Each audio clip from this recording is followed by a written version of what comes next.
Hello everyone, मैं फिर से स्वागत करता हूं आपको बी एजुकेशन के क्लास 8 के इस प्लेटफॉर्म के अंदर। तो यहां पर हम शुरू कर रहे होंगे फ्रॉम ट्रेड टू टेरिटोरी का लेक्चर नंबर 2। तो इस लेक्चर के अंदर हमने पिछले लेक्चर ब्लैटर ऑफ प्लासी तक खत्म किया था, जहां पर जो नए नवाब थे, जो जिनका नाम था सिराजुद्दौला, जिनको ब्रिटिश द्वारा रॉबर्ट क्लिनिक के द्वारा हराया गया था, क्योंकि उनके जो कमांडर थे मीर जफर, उन्होंने ही उनको धोखा दे दिया था। ठीक, लेक्चर 1 को देखने के बाद ही लेक्चर 2 जरूर देखना। तो ये जो चैप्टर का नाम मैंने भी आपको लेक्चर 1 में समझा दिया है कि ब्रिटिश कैसे व्यवसायी यानी ट्रेड यानी व्यवसायी होता है जो कि बिजनेस होता है, और ट्रेडर्स जो कि ट्रेड करते हैं। पुराने चीज में ट्रेडर्स थे, आप ट्रेड करते हो कैसे, आपके पास आप एक होलसेलर हो। होलसेलर जो होता है वो ट्रेडर से जाके लेता है, ट्रेडर उनको सस्ते दाम से चीज बेचता है। तो जो ब्रिटिश क्या कर रहा था, हमारे इंडिया से बहुत सारे चीज़ों को, सारे रिसोर्सेज को चीप रेट से खरीदता था और यूरोपियन मार्केट में उन्हें बहुत हाई प्राइस में खरीदा। वो इंडिया के क्या क्या खरीदता था, थोड़ा रिवीजन कर ले। वो इंडिया के क्या क्या खरीदता था, वो इंडिया के स्पाइसेस, वो इंडिया के स्पाइसेस, वो इंडिया के कॉटन, जो कि और कॉटन और सिल्क जो कि हेवी डिमांड में थे, जो कि हेवी डिमांड में थे। कहां पर? यूरोपियन मार्केट पर। ठीक, यूरोपियन मार्केट पर ये हेवी डिमांड में थे। और ब्रिटिश कोलोनाइजेशन के बाद, ब्रिटिश कोलोनाइजेशन तब नहीं हुआ था, वो ट्रेडर के हिसाब से आए थे ना, मैंने बोला वो ट्रेडर के रूप से इंडिया में आए थे। उन्होंने हमारे चेहरे चीज़ों को चीप रेट से खरीदा, और यूरोपियन, भाई इंग्लैंड कहाँ है, यूरोप में ही है, तो यूरोपियन मार्केट में उसे high, very very high selling price से बेचना शुरू कर दिया। ठीक है, ठीक है। तो इसीलिए यहाँ पर ट्रेड बिजनेस करने के लिए आए थे। कैसे अपने साम्राज्य को वहां पर इंडिया में उन्होंने अपना साम्राज्य कैसे बैठा दिया। उनके फर्स्ट गवर्नर जनरल कौन थी ये बताइए थोड़ा सा। फर्स्ट गवर्नर जनरल कौन थे? मैंने चैप्टर 1 में चीज को बताया है। कौन? लॉर्ड कौन? Warren Hastings. अगर आप लॉर्ड वारेन हास्टिंग बता रहे हो, ये तो सही जवाब है। तो ये है लेक्चर 2। तो शुरू करते हैं इस चैप्टर को, इस लेक्चर को। तो आज हम शुरू करेंगे the battle of Berkshire. The battle of Berkshire, Berkshire का बैटल। आफ्टर डिफेटिंग प्लासी में सिराजुद्दौला जो थे, उन्होंने का डिफेट हो गया, तो वो हार चुके थे। और जो मीर जफर थे, जो उनके कमांडर थे, उन्हें नवाब बना दिया गया क्योंकि उन्होंने धोखा दिया था। जो मीर जफर थे वो पपेट्स थे। क्या थे? वो कठपुतली थे। किसके? ब्रिटिश। क्योंकि वो ब्रिटिश के कहने पर इन्होंने इन भाई साहब को, सिराजुद्दौला को क्या दिया था? धोखा दिया था। और इनके लालच में आके इन्होंने नवाब बनने का सपना भी देखा था, और लालच में इनके सारी जानकारी किनको बता दी? ब्रिटिश को। ब्रिटिश ने उनको हरा भी दिया, और बाद में इनके कठपुतली बन गए। ब्रिटिश बोलता उठ, उठना, बैठना, बैठना। अगर ये कहते उठ तो उठते, बैठते तो बैठते। 1764 में बैटल ऑफ बक्सार में, बैटल ऑफ बक्सार हुआ किसके बीच में? ब्रिटिशर के बीच में और मीर काजिम के बीच में, जहां पर मीर काजिम डिनाइड हुए थे privileges given to the Britisher. Britishers ने जो प्रिविलेजेस दिए थे उनको मना किया था, और उसके अगेंस्ट थे। कौन? प्रिविलेजेस यानी कुछ हाई क्लासेस, जो हाई क्लासेस थे, जिन्हें कि हाई क्लासेस में जिन लोगों को रखना, उसे डिनाइड किया था, उसे अलाउ नहीं किया गया था। डिनाइड यानी जिसे अलाउ किया नहीं गया था। किसने नहीं किया था? मीर जफर ने, मीर काजिम ने नहीं किया था इस चीज को अलाउ, जिसकी वजह से बैटल ऑफ बक्सार हुआ था। मीर जो काजिम ने इस जो ट्रेड ड्यूटी, जो कि एवरीवन के लिए लागू किया गया, सारे लोगों के लिए लागू किया था ब्रिटिशर्स के द्वारा, उसे जहां पर एक कैपिटल से दूसरे कैपिटल ट्रांसफॉर्म होगा। कहां से कहां? मुर्शिदाबाद से मुर्शिदाबाद से मुरगंग तक। बट ये जो इंटरेस्ट रेट था, जो इंटरेस्ट था इनमें ब्रिटिश का, उसके वो अगेंस्ट थे। कौन अगेंस्ट है? मीर कासिम इसके अगेंस्ट थे, और जिसके लिए उन्होंने जिसके लिए उन्होंने युद्ध को डिक्लेयर किया। वो युद्ध क्या था? किसकी युद्ध भूमि? बक्सार की युद्ध भूमि। द बैटल ऑफ बक्सार वहां शुरू हुआ। इस बैटल में जो मीर कासिम थे वो नवाब थे बंगाल के। वो एक और नवाब थे, नवाब के जो सिराजुद्दौला थे। सॉरी, यहाँ पर सिराजुद्दौला नहीं लिखा गया है, जो सिराजुद्दौला थे वो जो कि नवाब थे अवध के, और जो शाह आलम जो कि मुगल किंग थे, जो कि ब्रिटेन और ब्रिटिश फोर्स के अगेंस्ट थे। और तब ब्रिटिश फोर्स को कौन लीड कर रहे थे? Hector Munro. Hector Munro. इस बैटल के अंदर यह हुआ था कि जो Britisher became the victorious and they decide to control the territory by the own. तो इस बैटल के अंदर यह पता चलता है, ये नतीजा आता है कि जो ब्रिटिशर ने फिर से डिफेट किया था किसको? मीर कासिम को। और मीर कासिम यहाँ पर अकेला नहीं थे, उनके साथ सिराजुद्दौला थे जो कि नवाब थे किसके? अवध के। अवध कहाँ पर? यूपी में है। और शाह आलम जो कि मुगल किंग थे, जो कि इनके भी अगस्त थे। तो इन तीनों मिलकर ब्रिटिश को हरा नहीं पाए थे। 1965 में क्या होता है? जो मुगल एम्पायर थे अपॉइंटेड किए थे company as the diwan of the provinces of Bengal and they also get the Bengal diwan rights for Bihar and Odisha. जो मुगल थे, जो मुगल एम्पायर थे, उन्होंने अपॉइंट किया इस कंपनी को आज दीवान। दीवान एक नाम रखा गया था दीवान के रूप से। एक प्रोविंसेस यानी जो किंगडम्स थे किसके? बंगाल्स के। और इनमें बंगाल के अंदर किनको ऐड किया गया था? देखिए तब बंगाल सिर्फ वेस्ट बंगाल नहीं था, बंगाल के अंदर बहुत सारी चीजें थी। हम सोचे तो बंगाल है, ये जो बंगाल है इस बंगाल को प्रोविंस कहा जाता था, इसे किंगडम कहा जाता था। तब इसके अंदर क्या क्या आता? इसके अंदर पहले ओडिशा भी आता था। ओडिशा कोई particular state in the ancient history में नहीं था। और बिहार भी एक पर्टिकुलर स्टेट नहीं था, यही इसके अंदर था। और झारखंड को भी माना जाता है इसके अंदर था, क्योंकि बिहार झारखंड बिहार से निकला है। और आप कह सकते हो छत्तीसगढ़ भी इसके अंदर था भाई, छत्तीसगढ़। तो मेनली उड़ीसा, बिहार और झारखंड और छत्तीसगढ़, ये सारे बिहार, वेस्ट बंगाल, ये 5 राज्य मिलकर 5 स्टेट्स मिलकर बनाते थे बंगाल प्रोविजंस।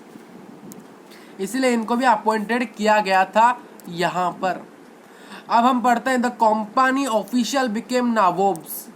ये कंपनी क्या बना? नाबोब्स बना था। जो रॉबर्ट क्लीव थे 1764 के अंदर, उन्हें अपॉइंटेड किया गया था। भाई ये जो रॉबर्ट क्लीव थे, ये बैटल ऑफ प्लेसी को भी इन्होंने ही लीड किया था और इन्हें गवर्नर ऑफ बंगाल बनाया गया था। तो अगर पूछा जाए कौन सबसे पहले बंगाल के गवर्नर बने थे, वो कौन थे? Robert cleave.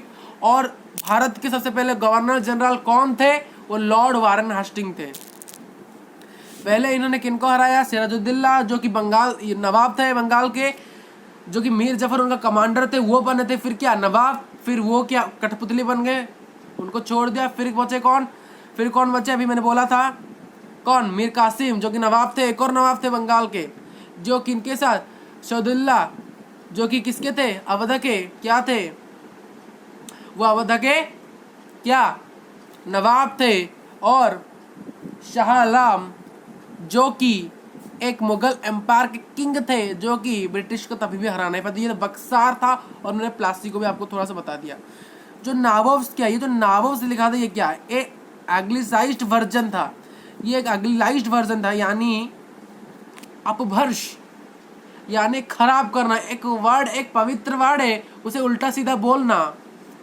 मान लीजिए आपको मैंने एक न्यू वर्ड दे दिया, आप उसे पढ़ नहीं पाए। मैंने आपको दिया विक्ट्री, मैंने बोला विक्ट्री, आप बोलो विक्टोरी, आप क्या बोले? विक्टोरी। क्या ये हुआ ठीक? नहीं। क्या मैंने ये बोला ठीक बोला? आप मैंने बोला विक्ट्री, आपने बोला विक्टोरी। तो ये क्या ठीक है? ठोरी जो आपने बोला ये शब्द ठीक नहीं है। जो भारत का वर्ड था, जो इंडियंस बोलते थे नवाब, जो इंडियन बोलते नवाब, उस नवाब शब्द का अपभ्रंश हुआ। उस नवाब को बहुत गलत तरह से बोलने पर वो क्या हुआ? नाबोब्स हो गया। नवाब को अगर आप बहुत गलत तरीके से पढ़ते हो, ये जो नवाब वर्ड है नवाब, अगर आपको इसे गलत तरीके से रॉन्ग वे में अगर इसे पढ़ते हो, आप रॉन्ग वे में, मैं लिख लेता हूँ यहाँ पर, रॉन्ग वे में अगर आप इस चीज़ को पढ़ते हो, इक्वेशन याद रखना। नवाब को अगर रॉन्ग वे में पढ़ते हो तो वो नाबोब्स होता है। वो क्या होता है? नाबोब्स। वो क्या होता है भाई? नाबोब्स होता है, ठीक है। जो कि भारत के वर्ड नवाब से सिमिलर है, और जो कि ब्रिटिश के द्वारा बोला। भाई ब्रिटिश हर वर्ड को अलग अलग कह देते थे। हम विक्ट्री बोलते हैं, आप विक्टोरी बोलते हो। हम अमेरिका बोलते हैं, अमेरिका बोलते हो, अमेरिका। ऑस्ट्रेलिया बोलते, ऑस्ट्रिया, ऑस्ट्रेलिया। ऐसे जो वर्ड होते हैं इन्हें कहा जाता है शब्द को गलत तरीके से पढ़ना, जो कि एक अपॉइंटेड हो जाता है। तो ठीक है, जो कंपनी रूल्स एक्सपांड्स, कंपनी का रूल एक्सपांड किया गया कहाँ से कहाँ तक, इंडियन के स्टेट में। वो कौन सी कंपनी थी? ईस्ट इंडिया कंपनी, जो कि 1757 से 1857 तक पूरे इंडिया में रूल करती रही। और उसने लॉन्च किया मिलिट्री को, जो कि अटैक कर सके अननोन टेरिटरी को। अननोन टेरिटरी को कब्जे करने के लिए उन्होंने मिलिट्री को तैयार किया। बैटल ऑफ बक्सर के बाद जो कंपनी बहुत सारे रेसिडेंट्स इन इंडियन स्टेट्स को, रेसिडेंट्स यानी घर जगह बनाने के लिए, रियल इस्टेट्स, और फिर उन्होंने कंपनी को किसके अंदर दाखिला किया? सब्सिडियरी अलियांस, जो कि king had to put the army of the British, जो किंग थे उनको अपने सैनिक को आर्मी ऑफ ब्रिटिश में डालना था, जो कि था सब्सिडियरी अलियांस। इस केस के अंदर क्या होता है सब्सिडियरी अलियांस में? आप मान लीजिए कोई भी किंग हो, सब्सिडियरी अलियांस में ये होता है, आप मान लीजिए कोई भी किंग हो, वो किंग क्या करेगा, उसके पास जितने भी सारे एम्पायर है वो किसको दे देगा? ब्रिटिश को। यही था सब्सिडियरी अलियांस। इसमें क्या होता है, ब्रिटिश को अगर किंग क्या देता है, अपने फोर्स देता है, तभी भी इसके अंदर ब्रिटिश उन्हें कोई भी पैसा नहीं देगा, उस नवाब को और भी किंग को, क्योंकि उसने अपने टेरिटरी को दिया और उसको कोई पैसा नहीं मिला। यही था सब्सिडियरी अलियांस। आप किंग हो, आपको सिर्फ आपके टेरिटरी, आपके सैनिक ब्रिटिश आर्मी को देने हैं, और आपको देने का तो कोई भी पैसा नहीं मिला। यही था सब्सिडियरी अलियांस। जो नवाब थे अवध के, और जो निज़ाम ऑफ हैदराबाद, देखिए नवाब कहा जाता है हैदराबाद, लखनऊ, यूपी, बिहार, बंगाल, यहाँ पर जो हेड्स थे उनको क्या कहा जाता था? नवाब कहा जाता था। और जो हैदराबाद के हेड थे उन्हें निज़ाम कहा जाता था, जो कि अपने टेरिटरी को दिए, और जो उन्होंने फोर्स किया कि अपने टेरिटरी को देना है, और उन्होंने फिर भी एक्सेप्ट कर लिया, क्योंकि वो उनके पास इतना फोर्स नहीं था कि वो ब्रिटिश को हरा सके। टीपू सुल्तान, भाई टीपू सुल्तान एक महान शख्स का नाम यहाँ पर आ जाता है। आपके स्कूल में इसके बारे में प्रोजेक्ट भी दिया जाता है। टीपू सुल्तान द टाइगर, देखिए यहाँ पर टाइगर वर्ड को यूज किया जा रहा है, द टाइगर ऑफ मैसूर। जो टीपू सुल्तान किसके साथ बैठे थे? हैदर अली के, जो कि एक रूलर थे मैसूर के। जो टीपू सुल्तान रूल करते थे मैसूर में कब से कब? 1789 से 1799 तक, 82 से 99 तक। तो Tipu Sultan took help of France to modernise his army. तो इन्होंने किसका मदद लिया? फ्रेंच का, क्योंकि अपने आर्मी को मॉडर्नाइज करने के लिए। और कुछ फॉरेन डिक्लेरेट्स नहीं है जिनसे उन्होंने फॉरेन हेल्प की मदद से ब्रिटिश के अगेंस्ट गए थे। वो ब्रिटिश के अगेंस्ट इसलिए गए थे क्योंकि उनके पास बाहर की चीज़ों की सहायता थी। 4 युद्ध हो गए किसके बीच में? ब्रिटिशर्स और मैसूर के बीच में, जिसके किंग कौन थे? भाई टीपू सुल्तान।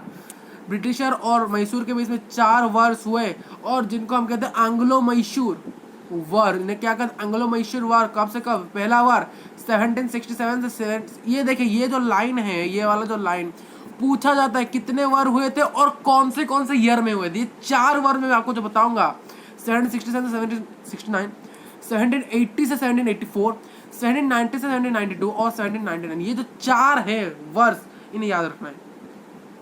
1799 में जो ब्रिटिशर्स जो बैटल ऑफ सेरिंगपाटम को जीत गए थे, ब्रिटिशर्स जीत गए थे, और वहीं टीपू सुल्तान मर गए थे बाय डिफेंडिंग हिज कैपिटल। अपने पैसे को बचाने के चक्कर में वो मर गए थे। कहाँ पर?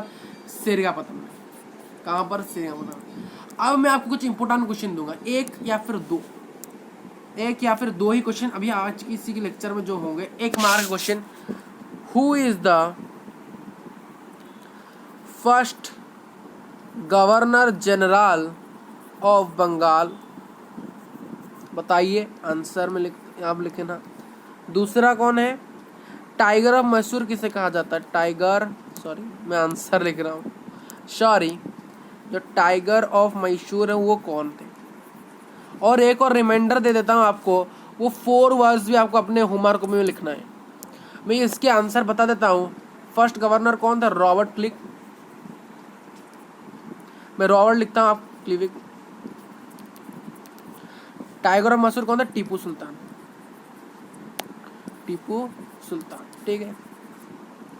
और ये क्वेश्चन आपको तो याद होना चाहिए। और आज का लेक्चर हम बस यहीं पर ख़त्म करेंगे। आपको लेक्चर 3 इस चैप्टर का लास्ट लेक्चर होगा। तो thank you, bye bye, see in the next video.